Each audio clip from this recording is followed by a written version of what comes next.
Bismillahirrahmanirrahim. Assalamualaikum warahmatullahi wabarakatuh. Innal hamdalillah nahmaduhu wa nasta'inuhu wa nastaghfiruh wa na'udzu billahi min syururi anfusina wa min sayyiati a'malina may yahdihillahu fala mudhillalah wa may yudlil fala hadiyalah. Asyhadu an la ilaha illallah wahdahu la syarikalah wa asyhadu anna Muhammadan abduhu wa rasuluh la nabiyya wa la rasula ba'dah. Qala Allah Ta'ala fil Qur'anil Karim, A'udzu billahi minasyaitonir rajim. Bismillahirrahmanirrahim. Inna nahnu nazzalna dzikra wa inna lahu lahafizun. Wa qala Rasulullah sallallahu alaihi wasallam, khairukum man ta'allamal Qur'an wa 'allama. Amma ba'd. Pertama-tama marilah sama-sama kita panjatkan puja serta puji syukur kita kehadirat Allah Subhanahu wa taala, yang mana Allah Subhanahu wa taala masih memberikan kita bermacam-macam nikmat, bermacam-macam kebaikan. Salah satunya kenikmatan kita masih dapat melaksanakan atau menjalankan ibadah Ramadan pada tahun ini. Kemudian sholawat serta seiring salam tak lupa kita haturkan kepada baginda kita Habibina wa Syafi'ina wa Maulana Muhammad sallallahu alaihi wasallam, kepada seluruh keluarganya, seluruh sahabatnya, serta tabiin pengikutnya, dan semoga kita semua termasuk ke dalam pengikutnya yang mendapatkan syafaat di yaumil kiamah kelak. Sobat Jawara yang dirahmati oleh Allah, bulan Ramadan ini adalah bulan yang penuh keberkahan, bulan yang penuh kebaikan, serta bulan yang mana Allah Subhanahu wa taala melimpahkan bermacam ampunannya ketika hambanya memohon ampun kepadanya. Sehingga kita harus mempersiapkan amal-amal terbaik kita untuk menjalani bulan Ramadan, untuk melewati momentum Ramadan ini. Mungkin ketika di luar bulan Ramadan kita melaksanakan ibadah sholat duha 2 rakaat. Ketika datang bulan Ramadan, kita lipat gandakan sholat duha tersebut menjadi 4 atau 6 atau berkali-kali lipat. Karena kenapa? Karena di dalamnya Allah limpahkan kebaikan yang biasanya dapat 1 kebaikan, Allah bisa lipat gandakan menjadi 10 kebaikan, 100 kebaikan, bahkan bisa ribuan kebaikan ketika kita menjalani di bulan Ramadan. Sehingga bulan Ramadan ini dapat kita jadikan sebagai momentum untuk mengaktualisasikan diri kita, memaksimalkan ibadah kita yang sebelumnya masih jarang-jarang menjadi lebih rajin ketika bulan Ramadan ini. Dan di antara dari ibadah-ibadah yang terbaik yang harus kita persiapkan, yang harus kita laksanakan ketika bulan Ramadan, mengutip dari salah satu hadis yang diriwayatkan dari Al-Baihaqi, bahwasannya Rasulullah pernah bersabda, afdhalu ibadati ummati qiraatul Qur'an. Dan ibadah yang paling afdol bagi umatku adalah membaca Al-Quran. Kenapa Al-Quran disebut sebagai ibadah yang sebaik-baiknya? Karena ketika kita membaca Al-Quran, kita dilimpahkan kebaikan. Dan setiap huruf itu bisa bernilai 1 kebaikan. Dan bisa dikalikan juga menjadi 10 kebaikan.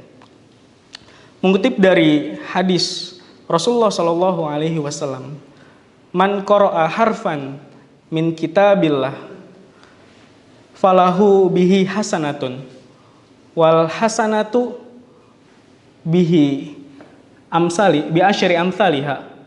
La aqulu alif lam mim harfun walakin alifun harfun walamun harfun wa mimun harfun.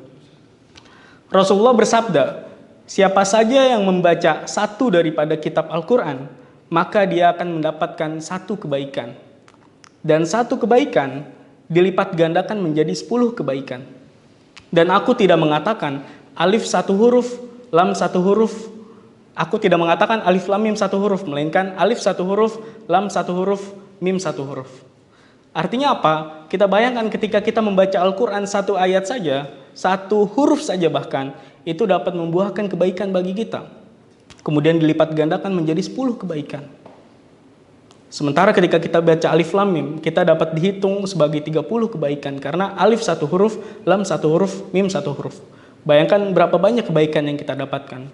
Bisa kebaikan ketika kita mendapatkan ilmu yang bermanfaat, kebaikan kita dilancarkan rezekinya, kebaikan kita dikelilingi oleh orang-orang yang selalu mengingatkan kita kepada kebaikan.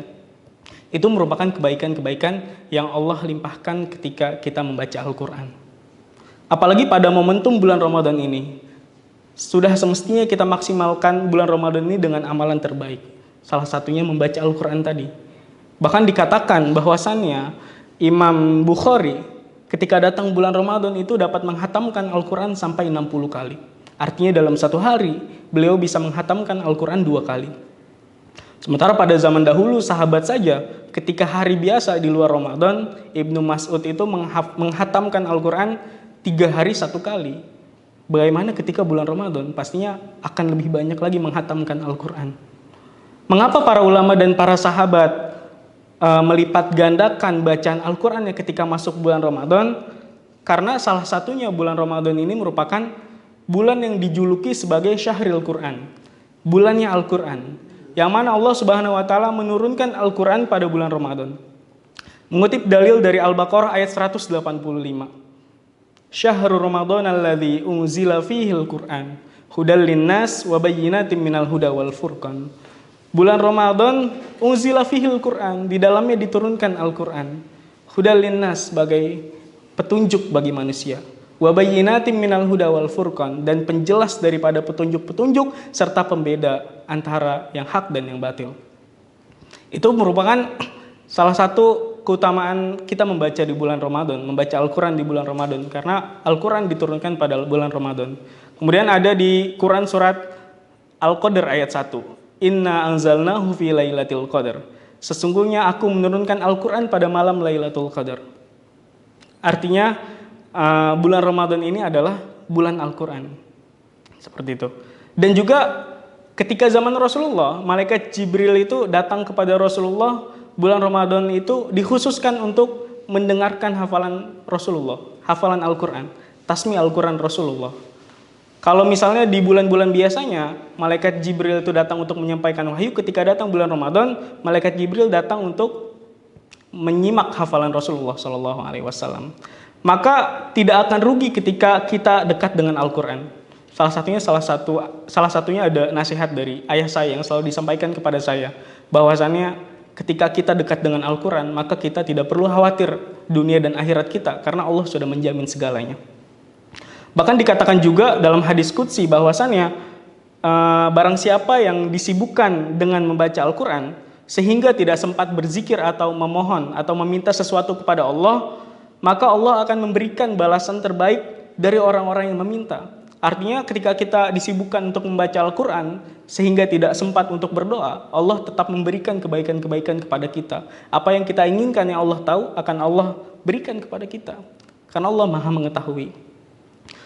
Dan juga di lain daripada itu, banyak sekali keutamaan yang Allah berikan bagi siapapun yang dekat dengan Al-Quran, yang membaca Al-Quran. Salah satunya adalah syafaat.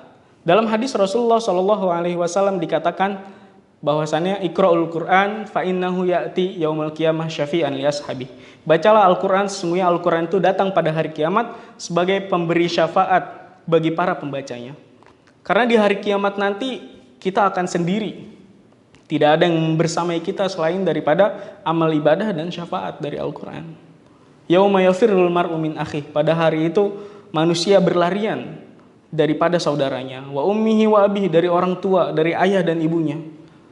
Wa sahibatihi wa bani, dan daripada istri serta anak-anaknya. Siapa yang membersamai kita adalah Al-Quran, syafaat Al-Quran.